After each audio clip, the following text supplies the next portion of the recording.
আছো? হ্যাঁ, আমরা গত ক্লাসে কি নিয়ে আলোচনা করছিলাম?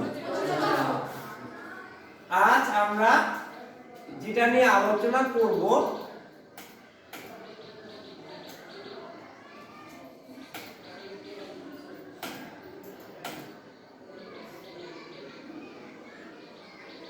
ঠিক আছে। এখানে দেখো গতকালে আমরা এরকম পরিসংখ্যানে কিছু উপাত্ত দেখেছিলাম, ঠিক আছে। সেখান থেকে আমরা ছকের মাধ্যমে কি করেছিলাম? প্রচুরক নির্ণয় করেছিলাম, সরাসরি প্রচুরক নির্ণয় করেছিলাম। আর যেটা আমরা করব সেটা কি, এই যে সারণী কিভাবে তৈরি করা হয় সেই সারণী আজকে তৈরি করা আমি শেখাবো তোমাদেরকে, ঠিক আছে। সারণী তৈরি করার জন্য যেটা সর্বপ্রথম দরকার, এখানে আছে তিনটা জিনিস নিয়ে আলোচনা করব। এক শ্রেণী ব্যক্তি 10 ধরে শ্রেণী সংখ্যা নির্ণয়। 2 সারণী তৈরি করব এবং সারণী থেকে সংক্ষিপ্ত পদ্ধতি গড়। 3 উপাত্তের গণসংখ্যা বহুভুজ অঙ্কন, ঠিক আছে।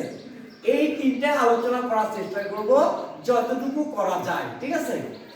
এখানে আমরা এখন যেটা নিয়ে আলোচনা করব সেটা হচ্ছে কি পরিসর।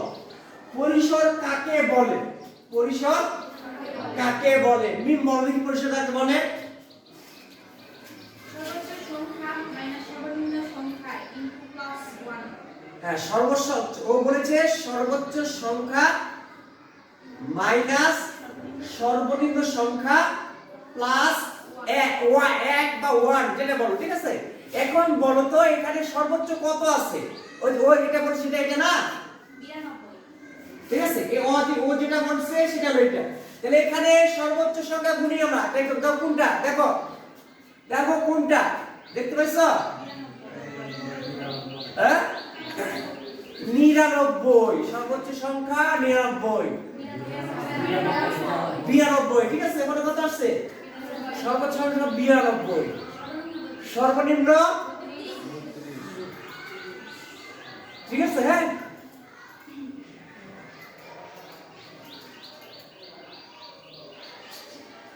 এখন কি দেখো, সর্বোচ্চ 92, সর্বনিম্ন 32 যোগ 1, শ্রেণী ব্যবধান কত ধরছি? 10। এখন শ্রেণী সংখ্যা কাকে বলে? পরিসর ভাগ শ্রেণী ব্যবধান। পরিসর ভাগ শ্রেণী ব্যবধান, ঠিক আছে। এখন এটাকে তোমরা এইভাবেও লিখতে পারো, শ্রেণী সংখ্যা। এটাকে তোমরা এইভাবেও লিখতে পারো, শ্রেণী সংখ্যা সমান পরিসর ভাগ শ্রেণী ব্যক্তি। হ্যাঁ, পরিসর ভাগ কি? শ্রেণী ব্যক্তি। এইভাবেও লিখতে পারো, ঠিক আছে। এটা এইভাবেও লিখতে পারো। হ্যাঁ, কি বুঝতে পারছো? হ্যাঁ, এখন কি করবো আমরা?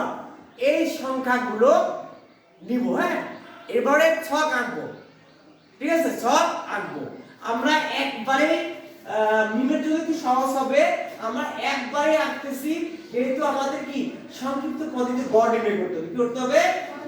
সেই কারণে আমরা শ্রেণী ব্যবধান নিব। শ্রেণীর ব্যবধান, ঠিক আছে। হ্যাঁ, 31 থেকে শুরু করেছি, ঠিক আছে। হ্যাঁ, 31 থেকে 40, 10, ঠিক আছে। 31, 32, 33, 34, 35, 36, 37, 38, 39, 40, 10। 41 থেকে 50, ঠিক আছে।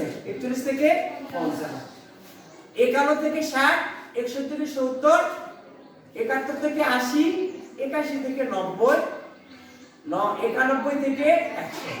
এরপরে শ্রেণীর মধ্যমান, দুটো যোগ করে 2 দিয়ে ভাগ, দুটো যোগ করে 2 দিয়ে ভাগ, দুটো যোগ করে 2 দিয়ে ভাগ, ঠিক আছে।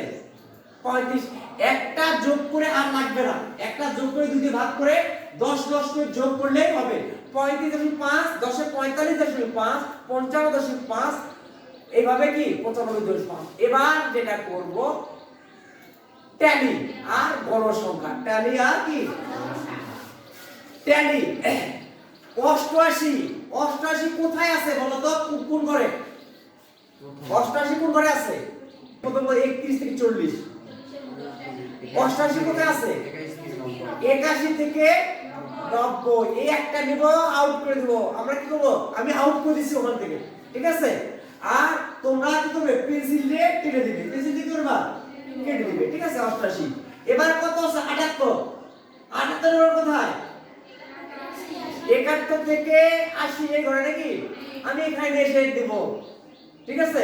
একটা কাজ বুঝতে পারছো? হ্যাঁ, এবার কত আছে? 76 কোন জায়গায় রে? একই জায়গায়, তাই না? ঠিক আছে, এবার কত? 82 কোন ঘরে রে?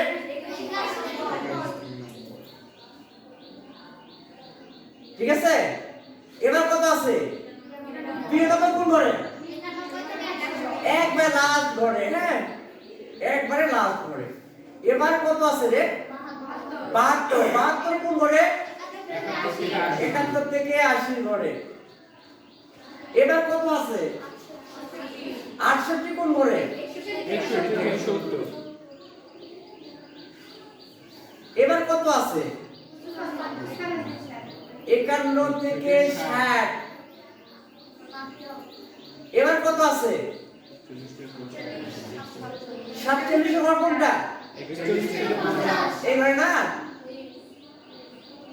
এবার কত রে? প্রথম ঘর পেয়েছি আমরা নাকি? হ্যাঁ, এবার কত আছে? 56 ঘর কোনটা? এটা না? এবার কোন ঘর আছে? 64 কোন ঘর না? এবার কোন ঘর আছে রে? 61 কোন ঘর? ওটা নাকি? এবার কোন ঘর আছে রে?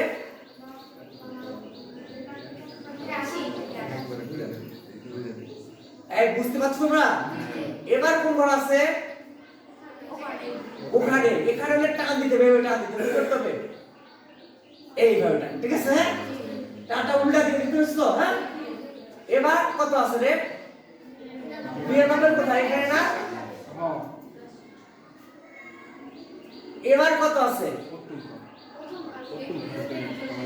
31 থেকে প্রথম ঘর নাকি? হ্যাঁ, এবার কত আছে?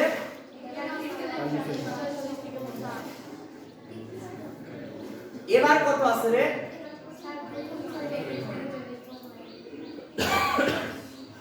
ঠিক আছে, এই যে ট্যালি বুঝতে পারলে?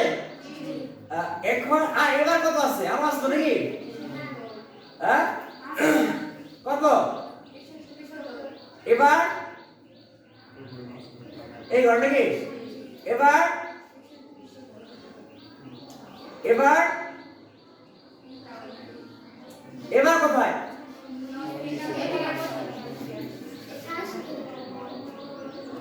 এবার কে বলবে? এবার বলবে ওই পিছে নাজিয়া।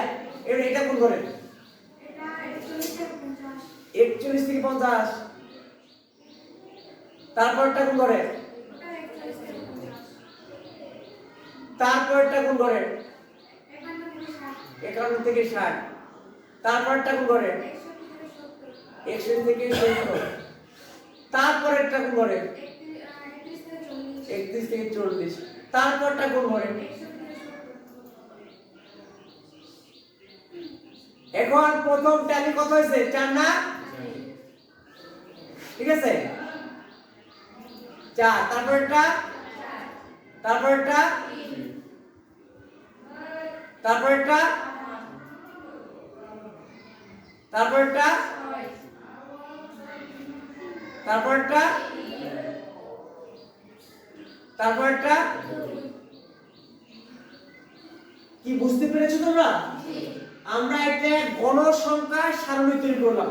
যদি শুধু গণসংখ্যা বসো, যদি শুধু গণসংখ্যা সারণী তৈরি করতে বলে তাহলে আমাদের এই ঘরটা লাগবে না। এই ঘরটা কি? শুধু এই তিনটা ঘর। আমরা যেহেতু সংক্ষিপ্ত পদ্ধতিতে ঘর নির্ণয় করব সেই কারণে আমরা এই দুটো ঘর নিয়েছি, ঠিক আছে? এই দুটো ঘর নিয়েছি। আমরা আজকে করতে যাচ্ছি কি সংক্ষিপ্ত পদ্ধতির ঘর। হ্যাঁ, বুঝতে পারছো? তাহলে টোটাল কতজন ছিল আমরা তো আগে জেনেছি, তাও একটু দেখে নেই। টোটাল কত? 30 জন, ঠিক আছে? 30 কে 2 দিয়ে ভাগ করলে কত হয়? 30 কে 2 দিয়ে ভাগ করলে হয় 15। উপর থেকে যোগ করে আসো।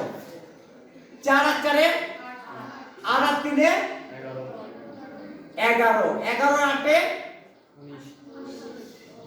11 আর 8 এ কত হয়? 19। তাহলে এখানে 15 আছে কিনা বলো? এই জায়গাটা নেই, এই জায়গাটা কি? এইটা হলো মেইন। এই জায়গায় বানাবো 0, এই জায়গায় বানাবো কি? এই জায়গায় বানাবো কি? এই জায়গায় নিব আমরা 0, ঠিক আছে? এই জায়গায় নিব 0, হ্যাঁ? একটু খেয়াল করো। এই জায়গায় নিব কি? 0। আর এখান থেকে উপরে -1 -2 -3, ঠিক আছে? -1 -2 -3 আর নিচে +1 +2 +3। ক্লিয়ার কিনা বলো? কোথায় 0 নিব? এই মোট গণসংখ্যা যা হবে তার থেকে অর্ধেক গুণতে গুণতে যেখানে এসে অর্ধেক অত অর্ধেকের বেশি হবে, যেখানে অর্ধেক অথবা সেই জায়গাতে নিব কি? 0। আর সেই বরাবর শ্রেণীর মধ্যমানটা হচ্ছে a, সেই বরাবর শ্রেণীর মধ্যমানটা কি?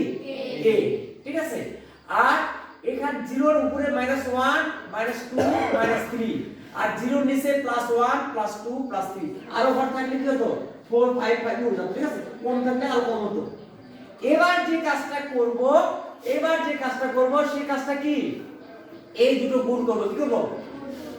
এই দুটো গুণ করলে কত আসছে? 3 4 12। এই দুটো গুণ করলে কত আসছে? 4 2 8। এই দুটো গুণ করলে 3 কে 3 আর 8 0 যোগ করলে 0 আর 6 কে 6 3 2 6 আর 3 2 6।